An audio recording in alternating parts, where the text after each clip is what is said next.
Hi, namaste. Sorry about the light.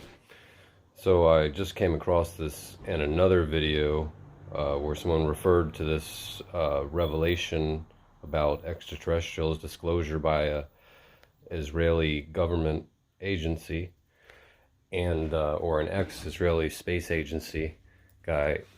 And I remember hearing that they numerous agencies had disclosed that they had aerial surveillance of numerous UFOs, but this is actually talking about the Galactic Federation, and this happened 3 months ago, and nobody's talking about it. So I just included the news clip in this so people can see it. Namaste. Aliens exist and President Trump knows about it. That's according to Israel's former space security chief. In an interview with an Israeli newspaper, he said the aliens have been waiting until today for humanity to develop and reach a stage where we will understand in general what space and spaceships are. NBC News chief global correspondent Bill Neely explains this one. Hi, Alison. Well, this is quite a story, and it comes from the man who headed Israel's space security program for nearly 30 years. Chaim Eshed is making the extraordinary claim that the United States and Israel have been in contact with a group of aliens for years. Not immigrants, but extraterrestrials. He has called them the Galactic Federation of Aliens, and he says President Trump is aware of the existence of these aliens and had been on the verge of revealing their secrets, he claims, but was asked not to do so by the Federation in order to prevent what he calls mass hysteria. Well, the retired general says the US and Israel have kept it from the public because, quotes, humanity isn't ready and the aliens don't want to reveal themselves until humanity can evolve, he says, and understand what space really is. Well, the good news is that he claims an agreement has been reached between the US government and the aliens, a contract to do experiments here. There's also, he says, a secret underground base on Mars where there are American and alien representatives.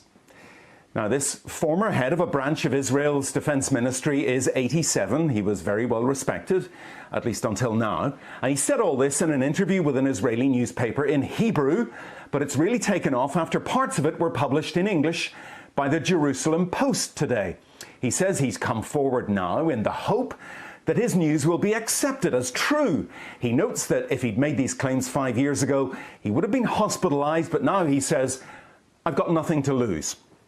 Well, so far, President Trump has not tweeted about this, though remember a year ago, he did set up the Space Force as the fifth branch of the US Armed Forces. Well, we did ask the White House, the Department of Defense and Israeli officials to comment. So far, they have not responded to the NBC News request, and I wonder if they ever will. Alison. President-elect Joe Biden formally introducing his team of health experts today and announcing a three-part plan to fight the coronavirus in his first 100 days in office. It's not a secret how to do it.